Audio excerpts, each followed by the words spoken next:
للہ رب العالمین والصلاة والسلام علی سید المرسلین اما بعد فاعوذ باللہ من الشیطان الرجیم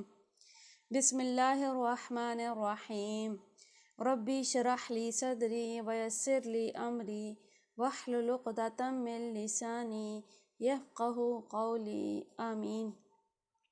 اللہم صلی علی سیدنا و مولانا محمد وعلی آلہ وصحبہ وبارک وسلم علیہ۔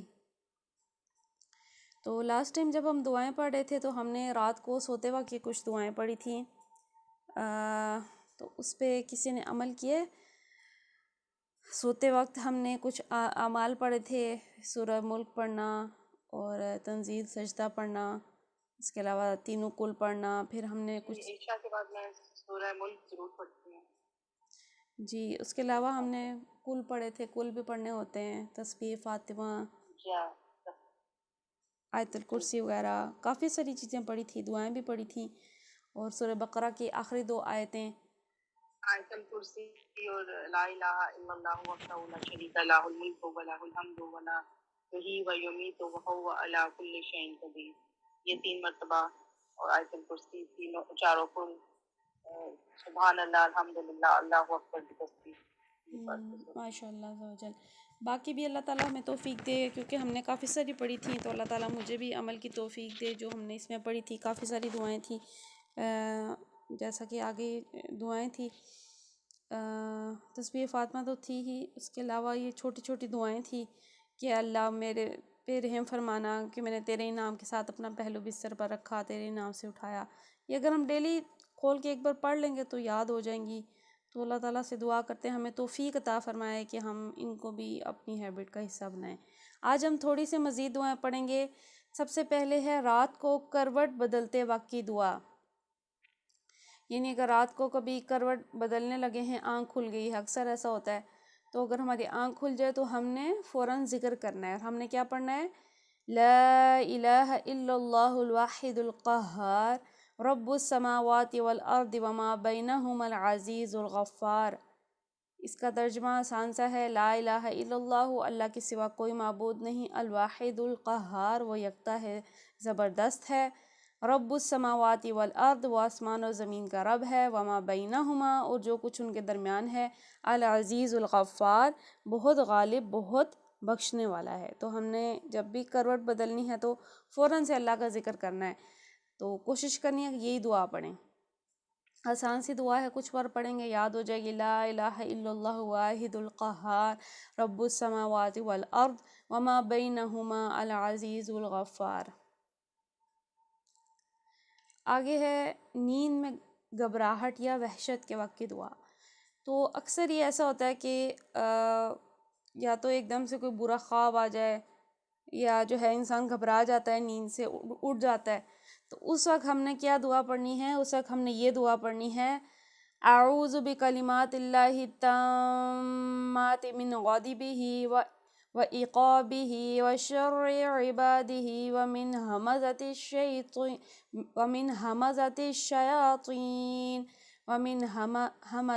الشیاطین وان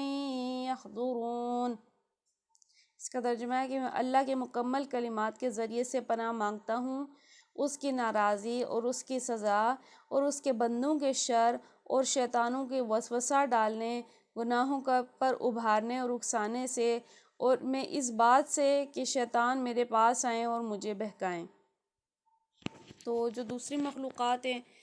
انسانوں کے علاوہ، شیطان ہو گئے، جن ہو گئے، وہ انسان کے ساتھ آگے پیچھے ہر وقت موجود ہیں۔ جیسے کہ ہم نے پڑھا تھا کہ فرشتے موجود ہوتے ہیں، آیت الکرسی آپ پڑھیں، کوئی عمل کریں، فرشتے آ جاتے ہیں، تو ایسے ہی جو ایول مخلوق ہے وہ بھی موجود ہوتی ہے، تو اس سے حفاظت کی دعائیں ہیں۔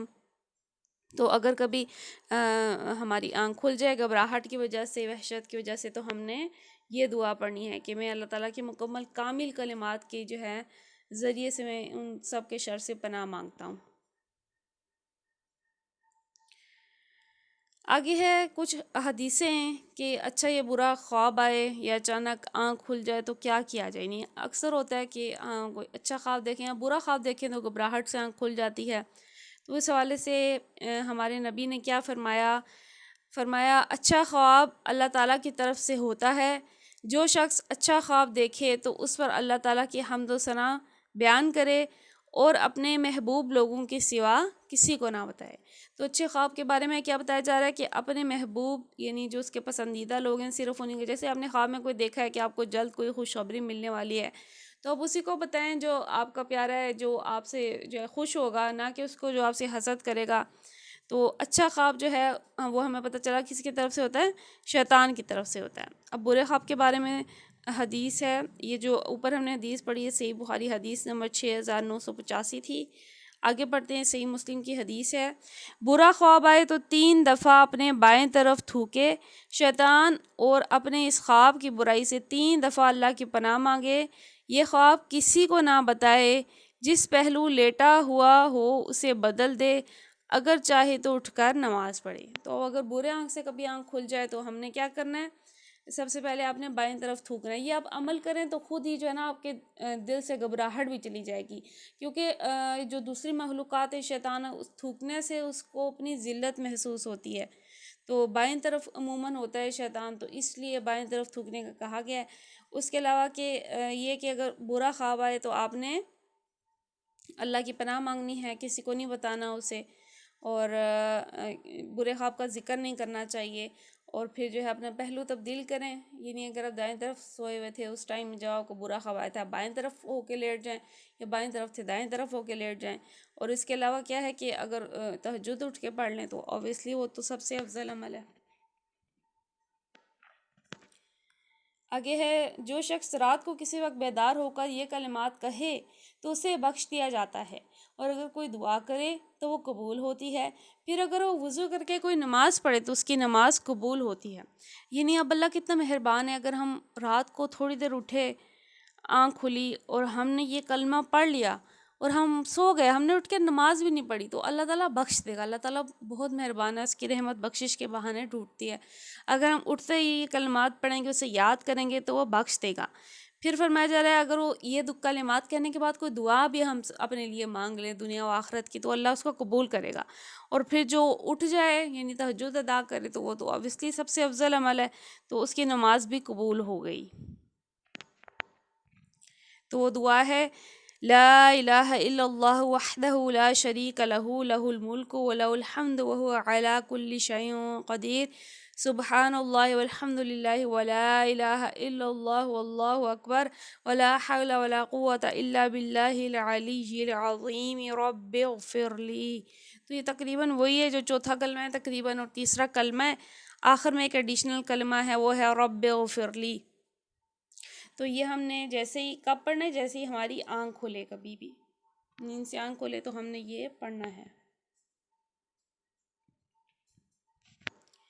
نیند کا یہ ٹاپک چل رہا ہے تو اس کو کمپلیٹ کر لیتے ہیں، اس کی جتنی بھی دعائیں ہیں،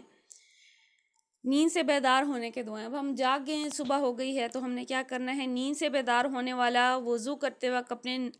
اپنا ناک 3 دفعہ جھاڑے، کیونکہ شیطان ناک کے وقت بانسے میں رات گزارتا ہے۔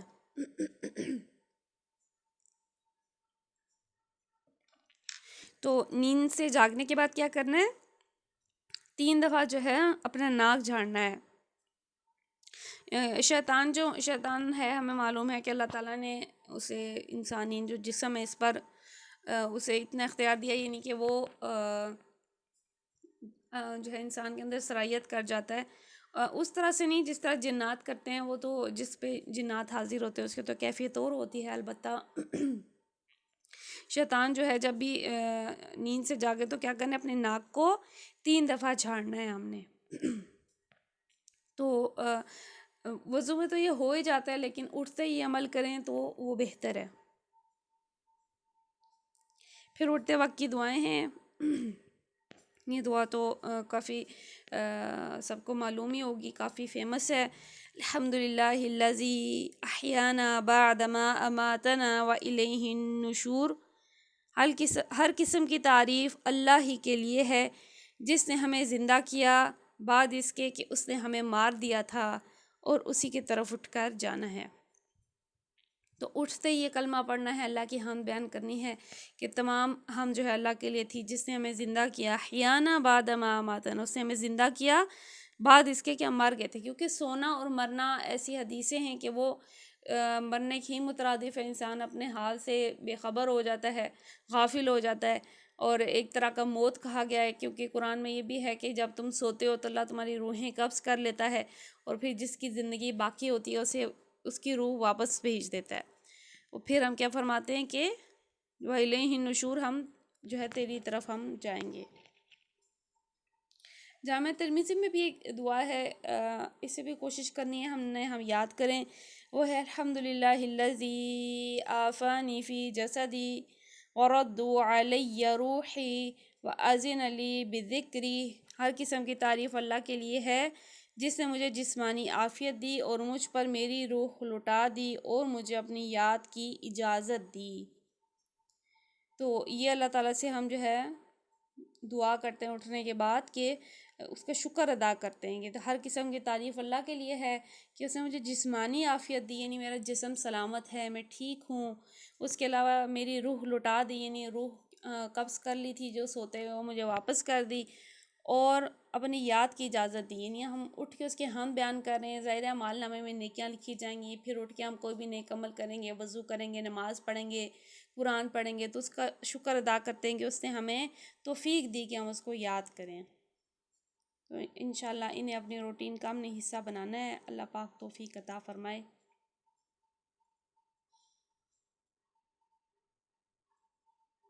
آگے آج ہم جو ہے سورہ بقرہ کی آیت نمبر 281 پڑھ رہے تھے۔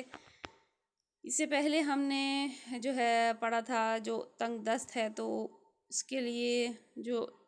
سود لیتا ہے تو وہ کس کی طرح ہے۔ ہم نے پڑھا تھا کہ جو سود میں اپنا جو ہے سود لیتے ہیں تو اس کی مثال کس کی طرح تھی؟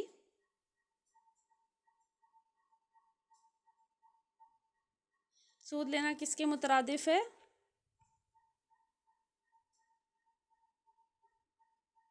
اللہ سے جنگ کے، جی، اللہ رسول سے جنگ کرنے کے مترادف ہے کہ گویا آپ اللہ کو اور رسول کو جو ہے ان سے جنگ کر رہے ہیں۔ اور پھر ہم نے کچھ اور بھی پڑھا تھا کہ اگر کوئی تنگ دست ہے تو اس سے کیا ہم نے سختی سے مطالبہ کرنا ہے یا ہم نے اس کے لیے آسانی کرنی ہے؟ اس کے لیے آسانی کرنی ہے، مطلب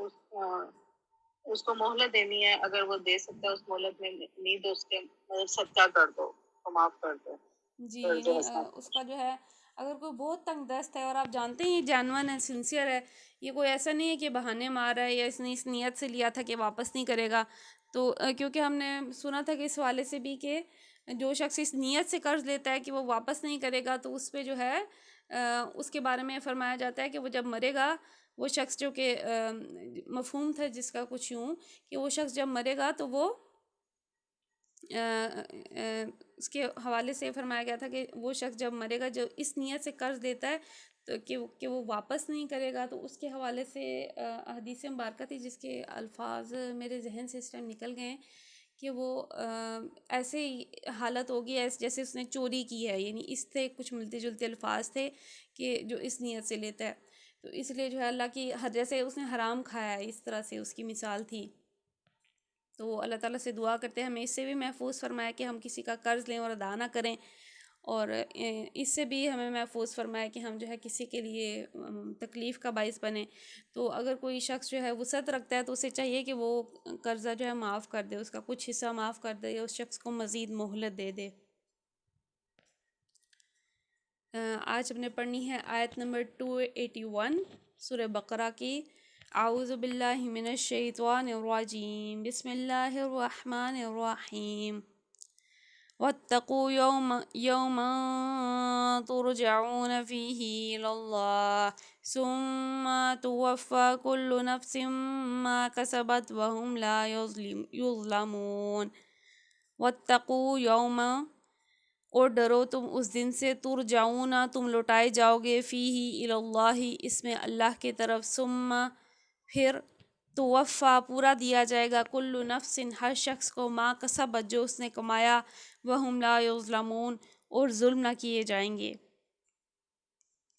تو یہ اللہ تعالیٰ اس دن سے ڈرا رہے ہیں کہ اس دن کی رسوائی مصیبت سے بچو جب کہ تم اللہ کی طرف واپس ہوگے. وہاں ہر شخص کو اس کی کمائی ہوئی نیکی یا بدی کا پورا پورا بدلہ مل جائے گا اور کسی پر ظلم ہرگز نہ ہوگا.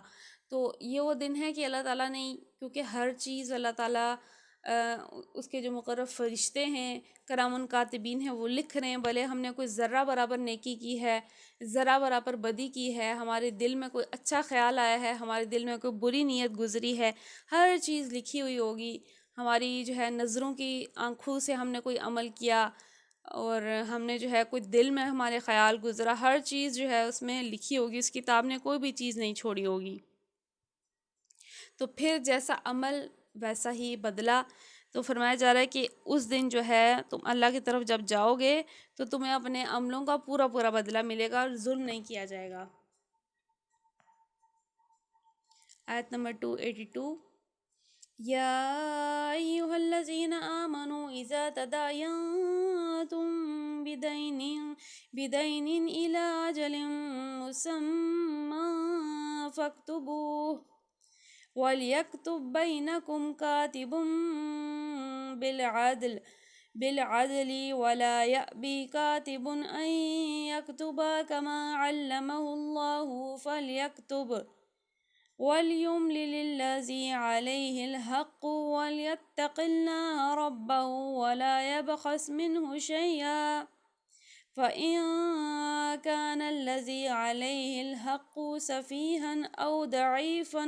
أَوْ لَا يَسْتَطِيعُ أَنْ يُمِلَّ هُوَ فَلْيُمْلِلْ وَلِيُّهُ بِالْعَدْلِ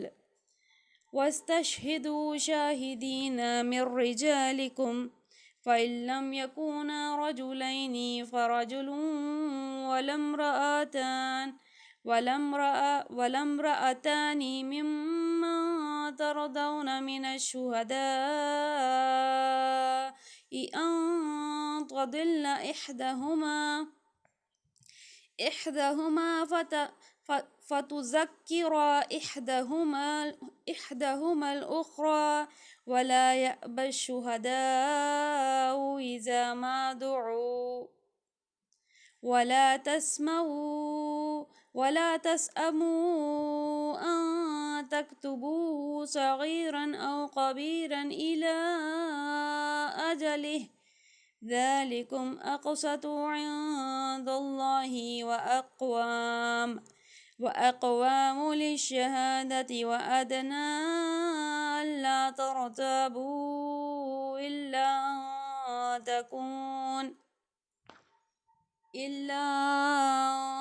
تكون تجارة حاضرة تديرونها بينكم فليس عليكم جناح ألا تكتبوها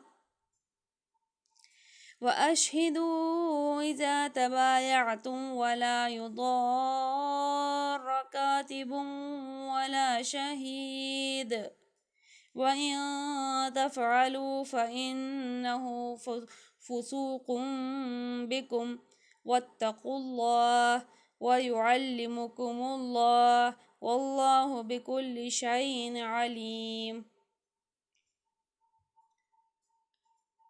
تو اب اس میں اللہ تعالیٰ نے کچھ احکام نازل کیے ہیں کہ جب کچھ لینے دینے کا معاملہ کیا جائے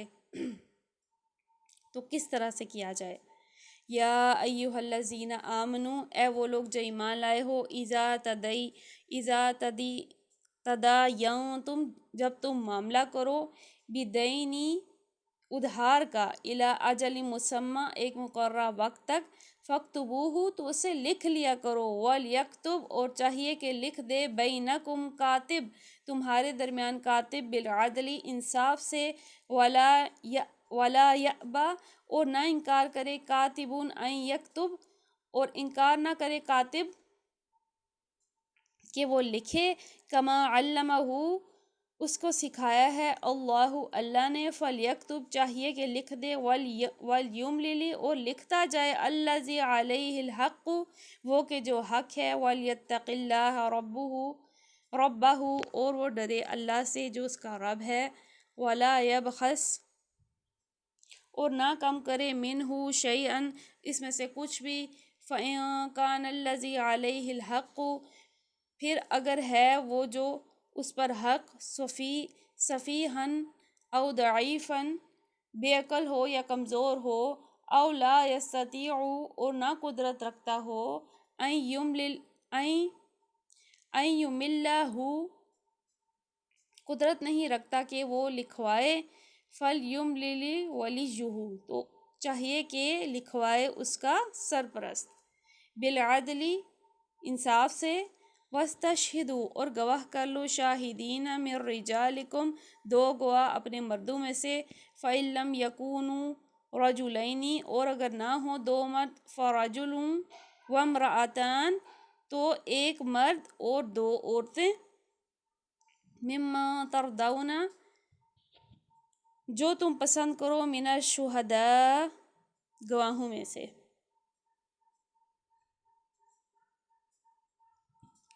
من الشہداء گواہوں میں سے، ان تضلوا کہ اگر بھول جائے، احدہما ان میں سے ایک، فتذکر تو یاد دلائے، احدہما ان میں سے ایک، الاخری دوسری کو، ولا یأبا اور نہ انکار کریں، الشہداء گواہ، اذا ما دعوا جب وہ بلائے جائیں، ولا تسأموا اور نہ سستی کرو، ان تکتبوہ کہ تم لکھو، صغیراً او کبیراً چھوٹی یا بڑی چیز، الی اجلہ ایک میعاد تک، ذالکم اقسط اور یہ زیادہ ہے، قریب ہے، عند اللہ اللہ کے نزدیک، انصاف کے، اقسط یعنی انصاف کے، واقوام للشہادتی وادنا اور زیادہ مضبوط ہے گواہی کے لیے،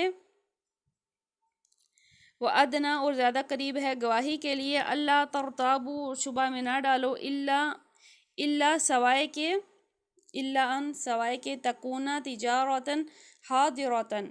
سوائے کہ سودا ہو جو کہ حاضر ہو، تدیرونہا جسے تم لیتے ہو، بینکم فلیس علیکم جناح آپس میں اور نہیں تم پر کوئی گناہ، اللہ تکتبوہا کہ تم وہ نہ لکھو، واشہدوا اور تم گواہ کر لو، اذا تبایعتم کہ تم سودا کرو، ولا یضار اور نہ نقصان کرے، کاتب لکھنے والا، ولا شہید اور نہ گواہ، وَإِن تفعلوا اور اگر تم کرو گے، فَإِنَّهُ فسوق بکم تو بے شک وہ گناہ ہے تم پر، واتقوا اللہ اللہ سے ڈرو، وَيُعَلِّمُكُمُ اللہ اور سکھاتا ہے اللہ، واللہ بکل شیء علیم اللہ ہر چیز کو جاننے والا ہے۔ اے وہ لوگ جو ایمان لائے ہو، جب کسی مقررہ مدت کے لیے تم آپس میں لین دین کرو تو اسے لکھ لیا کرو، فریقین کے درمیان انصاف کے ساتھ، ایک شخص دستاویز تحریر کرے جسے اللہ نے لکھنے پڑھنے کی قابلیت بخشی ہو، اسے لکھنے سے انکار نہ کرنا چاہیے، وہ لکھے اور املا وہ شخص کرائے جس پر حق آتا ہے، یعنی قرض لینے والا، اور اسے اللہ اپنے رب سے ڈرنا چاہیے کہ جو معاملہ طے ہوا ہے اس میں کوئی کمی بیشی نہ کرے، لیکن اگر قرض لینے والا خود نادان یا ضعیف ہو یا املا نہ کرا سکتا ہو تو اس کا ولی انصاف کے ساتھ املا کروائے، پھر اپنے مردوں میں سے دو آدمیوں کی اس پر گواہی کر لو، اور اگر دو مرد نہ ہوں تو ایک مرد اور دو عورتیں ہوں، تاکہ ایک بھول جائے تو دوسری اسے یاد دلائے، یہ گواہ ایسے لوگوں میں سے ہونے چاہیے جس کی گواہی تمہارے درمیان مقبول ہو۔ گواہوں کو جب گواہ بننے کے لیے کہا جائے تو وہ انکار نہ کرنا چاہیے، معاملہ خواہ چھوٹا ہو یا بڑا، میعاد کی تعیین کے ساتھ اس کی دستاویز لکھوا لینے میں تساہل نہ کرو، اللہ کے نزدیک یہ تمہارے لیے زیادہ مبنی ہے انصاف پر، اس سے شہادت قائم ہونے میں زیادہ سہولت ہوتی ہے اور تمہاری شکوک و شبہات میں مبتلا ہونے کا امکان کم رہ جاتا ہے۔ ہاں جو تجارتی لین دین تمہارے دست تم لوگ آپس میں کرتے ہو،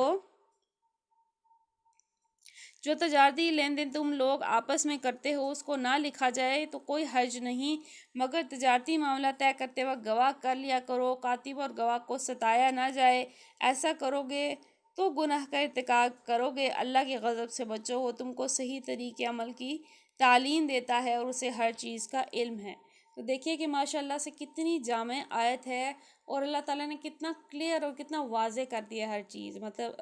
تقریباً پڑھنے سے ہی تمام چیزیں سمجھ آ گئی ہیں کہ اللہ تعالیٰ نے کیا کیا چیز کس طرح سے فرمائی ہے، یعنی اس آیت سے کلیئر ہو گیا کہ جب کوئی لین دین کرنے لگے، فار ایگزامپل آپ کسی کو قرض دینے لگیں اب فرمایا جا رہا ہے تھوڑی ہو یا کم ہو اس کو لکھ لیا جائے، اور پھر کیا ہے کہ لکھا بھی اس طرح چاہے کہ کانٹریکٹ کی صورت میں نہیں، دستاویز ہو جس میں جو قرض لے رہا ہے جو دے رہا ہے، پھر گواہ بھی کر لو، گواہ بھی ہم نے پڑھا 2 مرد کر لیں، اور 2 مرد نہیں ہیں تو 1 مرد 2 عورتیں کر لیں، تو اس طرح سے نہیں ہو سکتا کہ کیونکہ 1 مرد کے برابر 2 عورتیں ہیں تو ایسا اب نہیں کر سکتے کہ 4 عورتیں کر لیں، کیونکہ 1 مرد کا ہونا ضروری ہے، گواہی کوئی بھی ہو، یہاں پہ ہو، نکاح کا کوئی گواہ ہو، کوئی بھی معاملہ ہو، 1 مرد کا ہونا ضروری ہوتا ہے۔ پھر اس کے بعد جو ہے اللہ تعالیٰ نے ساری چیزیں کلیئر کی ہیں کہ اگر ان کو بلایا جائے کبھی گواہی کے لیے تو وہ حاضر ہو جائیں، اور پھر یہ کہ معاملہ چھوٹا ہو یا بڑا ہو لکھ لیا کرو۔ اللہ تعالیٰ نے خود فرمایا ہے، ہم کہیں تو ہوتا ہے کہ کسی کو دے کے لے کے بھول جاتے ہیں، پھر بعد میں یاد نہیں ہوتا کہ میں نے اس سے لے لیا تھا یا نہیں، تو اس لیے لکھ لینا، اور اللہ تعالیٰ نے کیونکہ انسان کو لکھنا سکھایا ہے تو یہ بہت افضل عمل ہوتا ہے۔ اس سے یہ حکم نکلتا ہے کہ قرض کے معاملے میں مدت کی تعین ہونی چاہیے، یعنی مدت کی تعین کو کہتے ہیں کہ مدت آپ لکھ لیں کہ ابھی میں اس منتھ میں دے رہا ہوں جنوری میں، تو میں جو ہے اگست تک میں واپس لوں گا، یعنی مدت کی تعین آپ لکھ لیں گے، جو آپ اپنا دستاویز بنا رہے ہیں، کانٹریکٹ لکھ رہے ہیں، اس میں آپ لکھ لیں گے کہ میں اتنی ڈیٹ کو دے رہا ہوں، اتنے کو میں واپس لوں گا۔ آگے ہے عموماً دوست اور عزیز کے درمیان قرض کے معاملات میں دستاویز لکھنے اور گواہیاں لینے کو معیوب سمجھا اور بے اعتمادی کی دلیل خیال کیا جاتا ہے، لیکن اللہ کا ارشاد ہے کہ قرض اور تجارتی قراردادوں کو تحریر میں لانا چاہیے، اس پر شہادت ثبت کرا لینی چاہیے تاکہ لوگوں کے درمیان معاملات صاف رہیں۔ حدیث میں آتا ہے کہ 3 قسم کے آدمی ایسے ہیں جو اللہ سے فریاد کرتے ہیں مگر ان کی فریاد سنی نہیں جاتی۔ ایک وہ شخص ہے جس کی بیوی بدخلق ہو اور وہ اس کو طلاق نہ دے، دوسرا وہ شخص ہے جو یتیم کے بالغ ہونے سے پہلے اس کا مال اس کے حوالے کر دے، تیسرا وہ شخص ہے جو کسی کو اپنا مال قرض دے اور اس پر گواہ نہ بنائے۔ تو اب ہمارے یہاں کیا ہوتا ہے، ہم کسی کو دیتے ہیں اور جب ریٹرن کی باری آتی ہے ہم کہتے ہیں کہ کچھ ریٹرن میں جیسے کہتے ہیں وہ اسٹامپ پیپر وغیرہ لے لیں، یا کانٹریکٹ ہم ویسے لکھ لیں، یا کوئی ایسا ہم معاملہ کر لیں، تو اس میں عموماً لوگ برا سمجھتے ہیں کہ کیا آپ کو مجھ پہ بھروسہ نہیں ہے، یہ وہ، تو ایسا نہیں ہے۔ قرآن میں اللہ کا حکم ہے، معاملہ چھوٹا ہو بڑا ہو، کم پیسے ہوں زیادہ ہوں، کوئی بھی ہو آپ لکھ لیں، اور اسی طرح سے قرض کسی کو دیا وہ بھی لکھ لیں۔ تجارتی قرارداد جیسے آپ نے تجارت میں آپ کا کوئی پارٹنر ہے، آپ نے اس کے ساتھ کوئی آپ نے کانٹریکٹ کیا کہ بھائی جو بھی اس کا منافع آئے گا کیونکہ میں انویسٹ کر رہا ہوں تو اس کا فار ایگزامپل 70% میں رکھوں گا، 30% آپ رکھیں گے، کوئی بھی اس طرح سے آپ کی شرط ہے یہ وہ، تو آپ نے اس کا کانٹریکٹ کر لینا ہے، اس پہ گواہ کر لینا ہے اور اس طرح سے معاملہ لکھ لینا ہے تاکہ کل کو کوئی بھی ایشو نہ آئے۔ تو یہاں پہ جیسے بتایا گیا کہ 3 لوگوں کی اللہ فریاد نہیں سنتا، اس میں سے ایک وہ شخص تھا کہ جو ہے اپنا مال کسی کو قرض دے اور گواہ نہ بنائے، تو وہ جتنا بھی اللہ سے مانگتا رہے، اس نے جو ریکوائرمنٹس تھی وہ پوری نہیں کی، اس نے لکھا نہیں تو اس کو نہ ہی کسی کو گواہ کیا، یعنی اب وہ اس کو قرض نہیں لوٹا رہا، تو اس میں وہ شخص ظاہرہ پرابلم میں وہ کہیں اب جا بھی نہیں سکتا، کہ ریٹرن میں ہوتا ہے تو آپ قانونی طور پہ بھی اس کا جو ہے چیلنج کر سکتے ہیں کہ میرا جو ہے مال اس نے واپس نہیں کیا، تو اس لیے لکھ لینا بہتر ہے۔ یعنی جیسے آپ بینک سے لیتے ہیں تو بینک تو ایک چیز لکھتے ہیں نا، بینک سے آپ قرضہ لیں، تو ایسے ہی آپس میں بھی معاملہ کرنا چاہیے۔ آگے بتایا جا رہا ہے، یعنی مسلمان مردوں میں سے اس سے معلوم ہوا کہ جہاں گواہ بنانا اختیاری فعل ہو وہاں صرف مسلمانوں کو اپنا گواہ بنائیں، البتہ ذمیوں کو گواہ ذمی بھی ہو سکتے ہیں۔ ذمی کافر کہتے ہیں جو کہ اسلامی سلطنت میں رہنے والے کافر ہوتے ہیں، وہ ذمی کہلاتے ہیں، یعنی وہ اللہ رسول کے ذمے یعنی ان کے وعدے میں ہوتے ہیں، تو ان کو اگر وہ ایک سلطنت میں رہتے ہوں اور وہ فار ایگزامپل کوئی عیسائی رہتے ہیں اور وہ آپس میں عیسائیوں کو ہی اپنا گواہ بنانا چاہتے ہیں تو وہ ایسا کر سکتے ہیں۔ تو مطلب یہ ہے کہ اگرچہ روزمرہ کی خرید و فروخت میں بھی مطلب یہ ہے کہ ہر قص و ناقص گواہ ہونے کے لیے موضوع نہیں ہے، بلکہ ایسے لوگوں کو گواہ بنایا جائے جو اخلاق و دیانت کے لحاظ سے بالعموم لوگوں کے درمیان قابل اعتماد سمجھے جاتے ہوں۔ تو اوپر جو ہے آیت میں فرمایا گیا تھا کہ ایسے لوگوں کو گواہ بناؤ جو کہ مقبول ہوں، جن کی گواہی مقبول ہو، یعنی آپ بتا سکیں کہ بھائی میں نے فلاں کو گواہ بنایا، یہ نہ ہو آپ کسی ایسے شخص کو بنا دیں کہ لوگ نہ اس کو جانتے ہوں نہ ہی وہ لوگوں میں مقبول ہو، اور پھر لوگ اس کو قبول نہ کریں۔ فار ایگزامپل اب دوستوں میں کچھ ہے تو اپنی فیملی میں سے کسی کو بنا لیں جس کو آپ دونوں جانتے ہوں اور اس کی بات پہ آپ کو بھروسہ بھی ہو کہ ہاں یہ صحیح جو ہے کہہ رہا ہے۔ باہر سے کسی کو بنائیں گے تو لوگ ہو سکتا ہے کہیں کہ یہ ہمیں لوٹنے کے لیے کہہ رہا ہے، شاید یہ گواہی جھوٹی دے رہا ہے، ہمیں تو اس کا یقین نہیں ہے. تو ایسے شخص کو گواہ بنانا چاہیے کہ کل کو کوئی ایشو نہ ہو. ایسے شخص کو بنائیں جس کی بات پہ لوگ اعتماد کرتے ہوں. تو مطلب یہ ہے کہ اگرچہ روزمرہ کی خرید و فروخت میں بھی معاملہ بیع کا تحریر میں آ جانا بہتر ہے، جیسا کہ آج کل کیش میمو وغیرہ لکھنے کا طریقہ رائج ہے، تاہم ایسا کرنا لازم نہیں ہے. تو اللہ تعالیٰ نے فرمایا تھا کہ تجارت میں بھی جو ہے لکھ لیا جائیں چیزیں. تو تجارت میں عموماً کانٹریکٹ ہوتا ہے، جیسے کیش میمو وغیرہ وہ لوگ بنا لیتے ہیں کہ بھائی یوں پیسہ آتا جاتا رہا. بیع کہتے ہیں تجارت کو، تو اس کا بھی تحریر میں آ جانا بہتر ہے. تاہم فرمایا گیا کہ کوئی فرض نہیں ہے. اسی طرح ہمسایہ تاجر ایک دوسرے سے رات دن جو لین دین کرتے ہیں اس کو بھی تحریر میں نہ لایا جائے تو کوئی مذاکرہ نہیں. اگر وہ ان کو اپنے پہ ٹرسٹ ہے ایک دوسرے پہ کہ ہم پروفٹ جو ہے جو ہمارا کانٹریکٹ ہے اس کے تحت ہم کر رہے ہیں، کسی کو کسی پہ شک نہیں ہے، پھر آپ نام بھی لکھیں لین دین کے کہاں کتنا پیسہ آیا کتنا گیا، تو اس میں کوئی حرج نہیں ہے. تو اس کا مطلب یہ بھی ہے کہ کسی شخص کو دستاویز لکھنے یا اس پر گواہ بنانے کے لیے مجبور نہ کیا جائے. یہ بھی کہ کوئی فریق کاتب یا گواہ کو اس بنا پر نہ ستائے کہ وہ اس کے مفاد کے خلاف صحیح شہادت دیتا ہے. تو دو چیزیں، ایک تو یہ کہ کوئی گواہ بن گیا کل کو اسے ستایا نہ جائے کہ کل کو کہیں گواہی دے کہ ہاں فلانے نے فلانے آپ پیسے لیے تھے اور اب اس کو جو ہے گواہ کو ہی مارا جائے، ایسا نہیں ہونا چاہیے. اور دوسرا یہ کہ جو لکھنے والا ہے، جو لکھتا ہے کاتب ہوتا ہے، اس کو بھی جو ہے مجبور نہ کیا جائے کہ وہ گواہ بنے. تو یہ جو ہے اللہ تعالیٰ نے کچھ قانون دیے ہیں لین دین کے معاملے کرنے. اگر صحیح معنوں میں ان پر عمل کیا جائے تو بہت سارے مسئلوں سے انسان نکل آئے. معاشرے میں کئی سارے مسئلے لینے دینے کے ایسے ہی ہیں کہ لڑائیاں اور پھر بعد جو ہے قتل و غارت تک، خون ریزی تک آ جاتی ہے. تو اگر صحیح اصولوں کے تحت ان چیزوں کو لے کے چلا جائے اور اس طرح سے گواہ بنا لیے جائیں، چیزیں لکھ لی جائیں، تو بالکل کسی قسم کی کنفیوژن نہ ہو. تو اللہ تعالیٰ نے جو احکام نازل کیے ہیں انسانیت کی بہتری کے لیے ہیں. وہ ہمارا رب ہے، ہمارا مالک ہے. ظاہر ہے کہ وہ کامل علم رکھتا ہے، وہ جانتا ہے کہ کیا چیز ہمارے حق میں بہتر ہے. تو اس نے ہمیں اسی کا ہی حکم جو ہے ارشاد فرمایا ہے. اللہ تعالیٰ سے دعا کرتے ہیں ہمیں جو ہم نے دعائیں پڑھی ہیں خصوصاً رات کو اٹھتے وقت پڑھنے کی، سوتے وقت پڑھنے کی، اور جو بھی جو ہے ہم نے رات کی دعائیں پڑھی ہیں اچھا برا خواب دیکھنے کی، اس پہ ہمیں عمل کی توفیق عطا فرمائے. جو ہم نے احادیث مبارکہ میں اور جو ہم نے آج تفسیر میں پڑھا ہے اسے ہمیں یاد رکھنے اور اس پہ عمل کی توفیق عطا فرمائے، اور ہمارے معاشرے کو صحیح معنوں میں ایک مثالی اسلامی معاشرہ قائم فرما دے. آمین بجاہ النبی الامین صلی اللہ تعالیٰ علیہ وآلہ وسلم. الصلاۃ والسلام علیک یا رسول اللہ، الصلاۃ والسلام علیک یا حبیب اللہ. سبحانک اللہم وبحمدک لا الہ الا انت استغفرک واتوب الیک. بسم اللہ الرحمن الرحیم وصلی اللہ علی محمد. السلام علیکم ورحمۃ اللہ وبرکاتہ.